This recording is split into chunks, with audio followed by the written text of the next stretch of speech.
माणिकराव कोकाटेंच्या अटकेची शक्यता आहे। सूत्रांकडून मोठी माहिती कळतेय। आज दिवसभरामध्ये अटक वॉरंट निघणार आहे। सदनिका घोटाळ्यामध्ये कोकाटेंना 2 वर्षांची शिक्षा झालेली आहे। या संदर्भात कधीही अटक होऊ शकते असं कळतंय। तेव्हा माणिकराव कोकाटे यांच्यावर आता अटकेची ही टांगती तलवार आहे। दिवसभरात अटक वॉरंट निघणार असल्याचं कळतंय। योगेश खरे आमचे प्रतिनिधी आपल्याबरोबर थेट नाशिकमधून जोडले गेलेत। आणखी सविस्तर तपशील जाणून घेऊया। योगेश, माणिकराव कोकाटे यांच्यावर अटकेची टांगती तलवार आहे। दिवसभरामध्ये अटक वॉरंट निघणार आहे असं कळतंय। काय नेमके तपशील आहेत? खरंय, एकूणच ही जी केस होती ही गेल्या 27 वर्षापूर्वी सुरू झाली होती।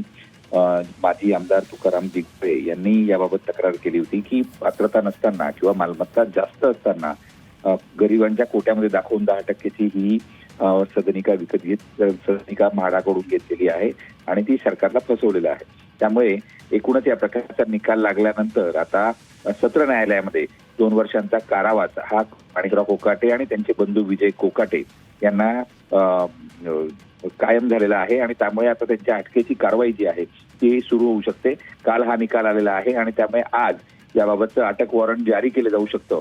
माणिकराव कोकाटे यांनी स्थगितीसाठी अर्ज केलेला होता, मात्र त्याचा उपयोग झालेला दिसत नाही। हायकोर्ट उच्च न्यायालयामध्ये सुद्धा ते या निकालाविरोधात गेलेले होते, मात्र तोपर्यंत सत्र न्यायालयाने या ठिकाणी आदेश दिल्यामुळे आता त्यांच्यावर अटकेची कारवाई होऊ शकते आणि त्यांच्यावर आज अटक वॉरंट निघून त्यांना अटकपूर्व जामीन मिळवण्यासाठी पळापळ करावी लागू शकते। अगदी योगेश, मात्र माणिकराव कोकाटे आज उपमुख्यमंत्री अजित पवारांना भेटणार असल्याचं कळतंय। त्यामुळे या मधल्या काही काळामध्ये या जर घडामोडी घडत असतील तर काय नेमके संकेत आहेत? ते काय पुढे कशा पद्धतीने अपील करू शकतात? खरं म्हणजे त्यांनी कालच याची सुरुवात केलेली आहे आणि हायकोर्टामध्ये अटकपूर्व जामिनासाठी त्यांनी अर्ज केलेला आहे। त्याचबरोबर या सगळ्या शिक्षेला स्थगिती मिळावी म्हणूनही ते हायकोर्टामध्ये गेलेले आहेत। दरम्यान आता पोलीस आज अटक वॉरंट जारी झाल्यानंतर पोलीस त्या ठिकाणी त्यांना शोधण्यासाठी जातील आणि त्यानंतर त्यांना अटक होऊ शकेल। त्यामुळे सध्या ते नाशिकमध्ये नसल्यामुळे ते मुंबईत आहेत आणि त्यामुळे आजच्या दिवस तरी त्यांना वेळ मिळू शकेल।